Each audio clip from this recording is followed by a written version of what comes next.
এর জন্য অন্তপ্রাণ মানুষ এই যে সিনেমা প্লেক্স করছেন এবং এত কিছু ভিডিও নিয়ে এসেছি কি 1000 কোটি টাকা ছাড়ার কথা বললেন। আমাদের যেই সরকার ক্ষমতায় এসছে আমরা বাংলাদেশ জাতীয়তাবাদী দল, আমি দলের কোনো অংশে কিন্তু নাই, আমি আগে থেকেই দলের কোনো অংশ নেই, আমার একটাই দল, এটা হচ্ছে বাংলাদেশ। তো বাংলাদেশের আগের মতো যে কানা কোনো দল চান, দল কানা দল দাস, এগুলো আমার মধ্যে নাই। আমি স্ট্রেট বোল্ড অ্যান্ড বিউটিফুল, আমি জানি। তো আমরা চেষ্টা করবো আমাদের যে আমরা ছোটবেলায় একসময় বিজয়নী সোনামান্টাপে সিনেমা দেখতাম, ডাকু মহসুর তো একটা হট সিনেমা, আমরা আবে হায়াত দেখতাম, সেই চাকবুম চাকবুম চাঁদ দিরাতে রেডিওতে শুনতাম, দুর্বার শুনতাম, অনুরোধের আসলে রেডিওতে শুনতাম।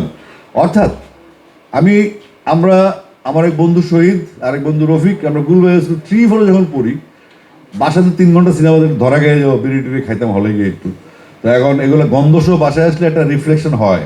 তা আমি ভাবতাম যে উনি ধরতে পারে না, কিন্তু আমার ইমিডিয়েট বড়টা সেও সিনেমা কিন্তু, তো সে যেহেতু সুযোগ পাইতো না, টাকা ছিল না এবং সে দেখতে পারতো, সেটা বাসায় প্যাঁচ লাগিয়ে দিত একটা। তো তার পরবর্তী যেটা হয়, তখন আমরা সিদ্ধান্ত নিলাম যে আমরা সিনেমাটা 2 ভাগে দেখবো। 1 টাকা 20 পয়সা লিবার্টি সিনেমা হলো 3rd ক্লাসের টিকিট, সামনে দেখা যায় খুব ফাইন, আর ওই 2জন 60 পয়সা আইসক্রিমের জন্য, বাদামের জন্য একটু, সেটা মেজাজ ছিল। তো এখন আমি দেখতাম অ্যাকশন পার্ট আর ও দেখতো মেলোডি পার্টটা প্রথম দিকে আর কি। তো তারপরের দিনে আমি দেখতাম প্রথম পার্ট দেখলে না দেখলে অত শুনে নিতাম। কিন্তু এই যে সিনেমার প্রতি আমাদের ছোট বয়সে অনুরক্তি ছিল, আমরা কিন্তু আমাদের জেনারেশন টানতে পারছি না। এখন আমাদের বেবি শার্ক, মামি শার্ক চলছে, কিন্তু আমাদের এমন একটা প্রজন্ম আছে যারা 52, 69, 71, 90 এবং 24, 18 সাল ধরতে হয় স্পেসিফিক্যালি, 18 সালের রিফ্লেকশনে 24 সাল। অর্থাৎ আমরা কিন্তু স্ফুলিঙ্গের সাথে বসবাস করি, তরুণ প্রজন্ম, নতুন প্রজন্ম, জেএনজি, কামিং আলফা, এরা কিন্তু ভাবে, এরা কিন্তু দেশকে ভালোবাসে, তারা কোনো লেজুর বৃত্তি চায় না, তারা চায় সত্যিটা। তারা জানতে চায় যে আসলে আমি যে এই দেশে বাড়ছি, আমি তো ও চলে যাবে কতদিন পরে, ইন্টার পাস করে অনার্স করার জন্য গ্র্যাজুয়েশনের বাইরে চলে যাবে। তাহলে এই যে মেধা পাচার হচ্ছে, তো তাদেরকে আমরা বাংলাদেশে রাখতে পারছি না কেন? আজকে যে আমাদের সিনেপ্লেক্সের যে শর্টেজ, সিনেপ্লেক্স সিঙ্গেল স্ক্রিন, যেটা বড় বড় হল থাকবে, 3000-2000 লোক সিনেমা দেখবে, একটা উল্লাস থাকবে। ইন্ডিয়াতে আপনি গেলেই দেখবেন, আমরা সবসময় গালিগালাজ করি যে রে গালি ওরে গালি, কিন্তু আমরা কিছু করি না, আমরা শুধু বলতে পারি।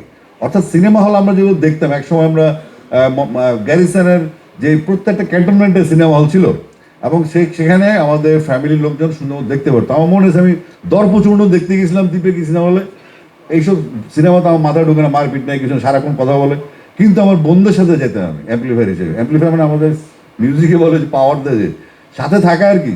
ক্লাস 4-এ পড়ি, 3 মনের নিরাপত্তা আমার দায়িত্ব, কি বলে সিকিউরিটি। তো এগুলো ছিল পরিবেশ। আম্মা দেখতেন, খালাম্মা দেখতেন, চাচি দেখতেন। যে ডিস্ট্রিক্টে ঘুরতে যেতাম, সাপোজ আমি মনে আছে টাঙ্গাইলে এবং কুমিল্লা, চাঁদপুরে, এই হলে গিয়ে সিনেমা দেখতাম। তো এগুলো এখন কেন নেই? আমরা সময়টাকে ধরতে পারছি না। সময়টাকে ধরতে পারলেও প্রচারণার দিক থেকে ওয়ান আইড হয়ে গেছে। গতকালকে আমাকে এলেন বলতেছিল, ভাইয়া আমরা একটা মিডিয়া পার্টনার নিয়েছিলাম। কোনো মিডিয়া পার্টনার দরকার নেই, সব মিডিয়াকে ওপেন করে দাও, একটা লোগো লাগাবা, একটা টিভি চ্যানেলে, একটা পেপারের টিভি লাগাবা, বাকিরা সবাই তোমাকে ভিকটিম বানিয়ে দেবে। দরকার কি?